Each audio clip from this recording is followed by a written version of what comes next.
இது குறித்து எமது முதன்மை செய்தியாளர் பிரவீன்குமார் வழங்கிடும் விவரங்களை கேட்கலாம். பிரவீன், விவரங்கள். சென்னை நுங்கம்பாக்கத்தில் இருக்கக்கூடிய மறைந்த நடிகரும் இயக்குனருமான பாக்கியராஜ் இல்லத்தில் அவருடைய உடல் அஞ்சலிக்காக வைக்கப்பட்டிருக்கிறது. காலை முதலில் பல்வேறு திரைப்பிரபலங்கள், அரசியல் தலைவர்கள் அஞ்சலி செலுத்தி வரக்கூடிய நேரலை தொடர்ச்சியாக நாம் பார்த்து கொண்டிருக்கின்றோம். நாளை பிற்பகல் பாக்கியராஜ் உடல் தகனம் செய்யப்பட இருக்கின்றது என்று ஏற்கனவே அறிவிக்கப்பட்டிருக்கிறது. பெசன்ட் நகர் மின் மையானத்தில் நாளை பிற்பகல் பாக்கியராஜ் உடல் தகனம் செய்யப்பட இருக்கிறது. பாக்கியராஜின் இறுதிச் சடங்கு முழு அரசு மரியாதை வழங்கப்படும் என்று தமிழக முதலமைச்சர் விஜய் அறிவித்திருக்கின்றார். பெண்களின் மனம் கவர்ந்த இயக்குனர், சாமானிய குடும்ப வாழ்க்கை சினிமாவாக்கியவர், தமிழ் திரையுலகில் தனக்கென தனி தடம் பதித்தவர், தமிழ் திரையுலகில் என்றென்றும் தவிர்க்க முடியாத ஒரு சக்தியாக விளங்கியவர், இயக்குனரும் நடிகருமான பாக்கியராஜ் இன்று இயற்கை எய்தினார் என்ற செய்தி தமிழ் திரையுலகையும் தாண்டி ஒட்டுமொத்த மக்களுக்கும் மிகப்பெரிய சோக செய்தியாக பதிவாகி இருக்கின்றது. நகைச்சுவை, குடும்ப உணர்வு, சமூக கருத்துக்கள் ஆகியவற்றை அழகாக இணைத்து திரைப்படங்களை உருவாக்கியவர். இவரது திரைக்கதைகளில் எதிர்பாராத திருப்பங்களும் இயல்பான உரையாடல்களும் முக்கிய அம்சங்களாக இருக்கும். அது அவருடைய சிறப்பம்சமாகவே பார்க்கப்படுகின்றது. பல விருதுகள் மற்றும் தமிழ்நாடு மாநில திரைப்பட விருதுகளை பெற்றக்கூடிய பாக்கியராஜ் சிறந்த திரைக்கதை ஆசிரியராகவும் வசனகர்த்தாகவும் பாராட்டப்பட்டிருக்கிறார். இயக்குனரும் நடிகருமான பாக்கியராஜ் தமிழ் சினிமாவில் தனித்துவமான திரைக்கதை, இயல்பான நகைச்சுவை, குடும்ப கதைகள் மற்றும் வலுவான கதாபாத்திரங்களால் இன்று வரை ரசிகர்களால் என்றென்றும் மதிக்கப்படும், போற்றப்படக்கூடிய ஒரு மிக முக்கியமான தவிர்க்க முடியாத திரைப்பட ஆளுமையாக உள்ளார் என்பதில் எந்தவித மாற்று கருத்தும் இல்லை. அவர் மறைந்தாலும் அவரை தவிர்த்து சினிமா, தமிழ் திரைத்துறை வரலாறு எழுத முடியாது என்பதில் மாற்று கருத்து இல்லை. பொதுவாக பாக்கியராஜுடைய தனித்திறன்கள், அவருடைய குணாதிசயங்கள் பொறுத்தவரையில் பலரும் அவரோடு பணியாற்றியவர்கள், அவருடன் இணைந்து துணை இயக்குநராக பணியாற்றியவர்கள் பலரும் தங்கள் அனுபவங்கள் எல்லாம் அவர் தெரிந்து கொண்ட தகவலின் அடிப்படையில் எதையும் நிதானமாக யோசித்து சிறப்பாக திட்டமிட்டு தெளிவாக செய்ய வேண்டும் என்பது பாக்கியராஜுடைய தனி பாணி என்றும் அவரோடு பழகியவர்கள் சொல்லக்கூடிய கருத்தாக இருக்கின்றது. எல்லா படத்திலும் கற்றுக்கொள்ள ஏதாவது ஒரு விடயம் இருக்கும் என்றும், அவர் படங்களில் அது அதிகமாக இருக்கும் என்றும் அவரோடு பணியாற்றியவர்கள் சொல்லக்கூடிய விடயமாக இருக்கின்றது. ஒரு கை ஓசை, வாய் பேச முடியாத ஒருவன் பேச வேண்டும் என ஆசைப்படுகின்றான், ஆனால் அவனுக்கு பேச்சு வந்தபோது பேச ஆசைப்படவில்லை என கவிதை மாதிரி சொல்லியிருப்பார் இயக்குனர் பாக்கியராஜ். பொதுவாக அவர் படங்களில் வசனம் நன்றாக இருக்கும் என்று சொல்லப்படுவது உண்டு. சிறந்த வசனகர்த்தா கூட பாக்கியராஜ் சிறந்த வசனகர்த்தாவாக கூட பார்க்கப்படுகிறார். ஆனால் அவருடைய இரண்டாவது படத்திலேயே அவர் வசனம் பேசாமல் நடித்திருப்பது என்பது ஒரு கை ஓசை படம். அந்த ஒரு கை ஓசை படத்தில் வாய் பேச முடியாத ஒரு கதாபாத்திரத்தை அவர் ஏற்று மிக தத்ரூபமாக நடித்திருப்பார். சிறந்த வசனகர்த்தா, ஆனா எந்த வசனமும் பேசாமல் அதில் நடித்திருக்கக்கூடிய ஒரு கதாபாத்திரம் என்றென்றும் அவருடைய ரசிகர்களால் போற்றப்படக்கூடிய ஒன்று. அதே போன்று அந்த 7 நாட்கள் என்பது இன்று வரையிலும் அதை தொலைக்காட்சியில் ஒளிபரப்பினாலும் அதை பார்ப்பதற்கான தனி ரசிகர் கூட்டமே உள்ளது என்று சொல்லலாம்.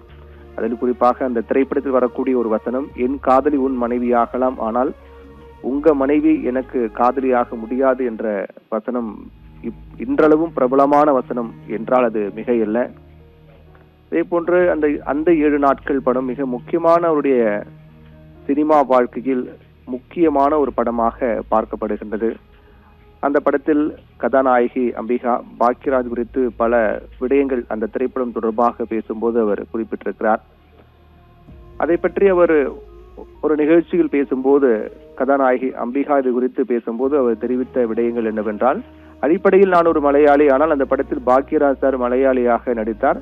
எனக்கு தமிழ் பெண் கதாபாத்திரம். நான் இன்றும் அவரை சந்திக்கும் போதெல்லாம், அதாவது நடிகை அம்பிகா பாக்கியராஜை பார்க்கும் போதெல்லாம் பாலக்காட்டு மாதவா என்றுதான் பாசமாக அழைப்பேன் என்று ஒரு நிகழ்ச்சியில் அவர் பேசியிருக்கின்றார்.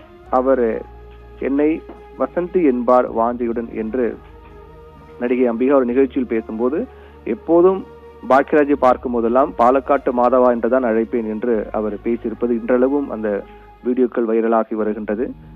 குறிப்பாக பாக்கியராஜ் பொறுத்தவரையில் படப்பிடிப்பு தளத்தில் ஈகோ பார்க்காமல் அனைத்து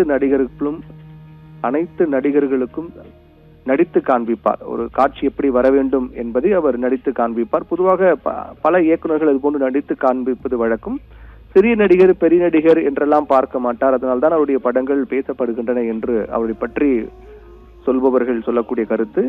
சிறிது நேரம் கிடைத்தால் கூட 2 புத்தகங்கள் வாசிக்க ஆரம்பித்து விடுவார். 1-2 புத்தகங்கள் எப்போதும் வைத்திருப்பார் என்றும் ஒரு சிறிய இடைவெளியோ ஒரு சிறிய நேரம் கிடைத்தால் உடனே புத்தகத்தை வாசிக்க ஆரம்பித்து விடுவார் என்றும் அவரோடு பழகியவர்கள் அவரை பற்றி தெரிந்தவர்கள் சொல்லக்கூடிய விடையும். அவருடைய கற்பனைக்கு புதுவித சிந்தனைக்கு அந்த அவருடைய வாசிப்பு தான் காரணம் என்று கூட சொல்வார்கள். அந்த அளவுக்கு புத்தக பிரியராக அவர் இருந்திருக்கிறார். ஒரு சிறிய கேப் கிடைத்தாலும் கூட உடனே ஒரு புக்ஸ் எடுத்து வைத்துக் கொண்டு படிப்பார் என்று சொல்வார்கள். ஒரு முறை மேடையில் பேசுவதை மறுமுறை பேச மாட்டார். சினிமாவுக்கு கதாசிரியர் முக்கியமானவர் என நிரூபித்தவர் தான் பாக்கியராஜ். ஒரு கதாபாத்திரத்துக்கு எப்படி வேண்டுமானாலும் மாற்றலாம் என்பார். அவரோடு பணியாற்றிய அவருடைய மாணவர் ஒருவனான பாண்டியராஜன் இதை பற்றி பேசும்போது குறிப்பிட்ட விடயங்கள் இது.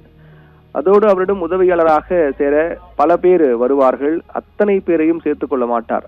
அதற்கு ஏகப்பட்ட பரிசோதனைகளையும் வைப்பார் என்று கூறுவார்கள். ஒரு காட்சியை சொல்ல தெரிகிறதா, சினிமா ஆர்வம் இருக்கிறதா, நேரத்தை சரியாக பயன்படுத்துகிறாரா என அவர் பார்ப்பார். அவரிடம் சேர்ந்து பணியாற்ற வரக்கூடியவர்களுக்கு அவர் வைக்கக்கூடிய டெஸ்ட் இதுதான். சினிமா ஆர்வம் எந்த அளவுக்கு இருக்கின்றது, நேரத்தை சரியாக பயன்படுத்துகிறாரா, ஒரு காட்சியை அழகாக சொல்ல தெரிகிறதா என்றெல்லாம் பார்ப்பார். பொதுவாக பாக்கியராஜ் காலையில் எழுந்தவுடன் 3-4 புத்தகங்களை படிக்க தேர்ந்தெடுப்பாராம். எழுந்தவுடன் அன்றைய நாள் படிக்க வேண்டும் என்று ஒரு 2-3-4 புத்தகங்கள் எடுத்து வைத்துக் கொள்வாராம். அதை எப்படியாவது அந்த நாளுக்குள்ளாக முடிக்க வேண்டும், அதாவது குறைந்தபட்சம் ஒரு 1 புத்தகமாவது முடிக்க வேண்டும் என்று தொடர்ந்து அவர் அதை அதிகமாக புத்தக படிப்பு கொண்ட பழக்கம் கொண்டவராக இருந்திருக்கிறார். அந்த பழக்கம்தான் அவருடைய திறமைக்கு முக்கியமான காரணம் என்றெல்லாம் கூட சொல்லப்படுகிறது. மற்ற நண்பர்கள் அவரை சந்திக்க வருவரிடம் மனம் விட்டு பேசக்கூடியவர், பல விடயங்களை கூச்சப்படாமல் தெரிந்து கொள்ளக்கூடியவர், தான் பெரியாள் என்ற கர்வம் இல்லாமல் யார் என்ன சொன்னாலும் அதை ஏற்றுக்கொள்ளக்கூடியவர், அதை தெரிந்து கொள்ளக்கூடியவர், அந்த தெரிந்து கொள்வதில் ஆர்வம் காட்டக்கூடியவர், ஒரு நல்ல கதைக்கு தேவையான விஷயத்தை நல்ல காட்சி யார் சொன்னாலும் ஏற்றுக்கொள்ளக்கூடிய ஒரு மிக சிறந்த ஒரு இயக்குனராக பாக்கியராஜுடைய பெருமைகளை பற்றி பேசும்போது வரக்கூடிய தகவலாக இருக்கின்றது. அப்படிப்பட்ட ஒரு இயக்குனர் நடிகர் இன்று இல்லை என்பது ஒரு மிகப்பெரிய சினிமா துறைக்கு ஒரு பேரிழப்பு தான். தமிழ் திரை உலகின் மூத்த கலைஞர்களில் ஒருவரான பாக்கியராஜ் மருத்துவமனை சிகிச்சை பெற்ற போதுதான் அந்த செய்தி வெளியானது, அவர் மரணமடைந்து விட்டார் என்று. அந்த நொடி முதல் இந்த நிமிடம் வரை தொடர்ந்து பலருடைய ரசிகர்கள் கண்ணீர் மல்க அவருக்கு அஞ்சலி செலுத்தி வரக்கூடிய நிகழ்வும் நடைபெற்று வருகின்றது. தொடர்ந்து பல்வேறு அரசியல் தலைவர்கள், குறிப்பாக திமுக தலைவர் மு க ஸ்டாலின், விசிக தலைவர் தொல் திருமாவளவன், நாம் தமிழ் கட்சியினுடைய தலைமை ஒருங்கிணைப்பாளர் சீமான் உள்ளிட்ட பல்வேறு தலைவர்கள் நடிகர் பாக்கியராஜ் உடலுக்கு அஞ்சலி செலுத்தி வருகின்றனர். பாக்கியராஜ் மறைந்த செய்தி அறிந்து மிகுந்த அதிர்ச்சியும் ஆழ்ந்த வேதனையும் அடைந்ததாக முதலமைச்சர் விஜயும் தெரிவித்திருக்கிறார். அவருடைய பக்கத்தில் பதிவிட்ட பதிவு, தனித்துவமான கதையாக்கம், நகைச்சுவை கலந்த நடிப்பு, கிராமிய வாழ்வியல் மற்றும் குடும்ப உறவுகளில் ஆழமான உணர்வுகளை பிரதிபலிக்கும் திரைப்படங்கள் மூலம் தமிழ் மக்களின் மனதில் நீங்கா இடம் பிடித்த பாக்கியராஜ் அவர்களுடைய பங்களிப்பு தமிழ் திரைப்பட உலகிற்கு அளப்பரியதாகும் என்று முதலமைச்சர் விஜய் குறிப்பிட்டிருக்கிறார். அவரது ஒவ்வொரு படைப்பும் பொழுதுபோக்கோடு மனிதநேயம் மற்றும் சமூக விழுமியங்களை பேசும் காலத்தால் அழியாத நினைவுகளாக என்றும் நிலைத்திருக்கும் என்றும், அவரது மறைவு தமிழ் திரையுலகிற்கு ஈடு செய்ய முடியாத ஒரு பேரிழப்பாகும் எனவும் அவர் தெரிவித்திருக்கிறார். அவரது இறுதி பயணத்திற்கு அரசு மரியாதை வழங்கப்படும் என்று முதலமைச்சர் தெரிவித்ததோடு மட்டுமல்லாமல் நேரில் சென்று பாக்கியராஜ் உடலுக்கு அஞ்சலி செலுத்தி அவருடைய பாக்கியராஜின் மனைவி மற்றும் மகன் ஆகியோருக்கு ஆறுதல் தெரிவித்து வந்தார் தமிழக முதலமைச்சர் விஜய். அதற்கு முன்னதாக பாக்கியராஜின் இல்லத்திற்கு வருகை தந்த அமைச்சர் ராஜ்மோகன் செய்தியாளரிடம் பேசினார். அவருடைய மறைவு செய்தி கேட்டு நிலைகுலைந்து போயுள்ளேன் என்றும், 2 நாட்களுக்கு முன்பு கூட தொலைபேசியில் என்னுடன் பேசினார் என்றும், ஒட்டுமொத்த கலை உலகிற்கும் இது மாபெரும் இழப்பு, குருநாதரை இழந்த சோகத்தில் இருந்து மீள்வதற்குள்ளாக அவருடைய சீடனையும் இழந்துள்ளோம், இந்த துக்கத்தில் அவர் குடும்பத்தினருடன் நாங்கள் பங்கெடுக்கின்றோம் என்று அமைச்சர் ராஜ்மோகன் தெரிவித்திருந்தார்.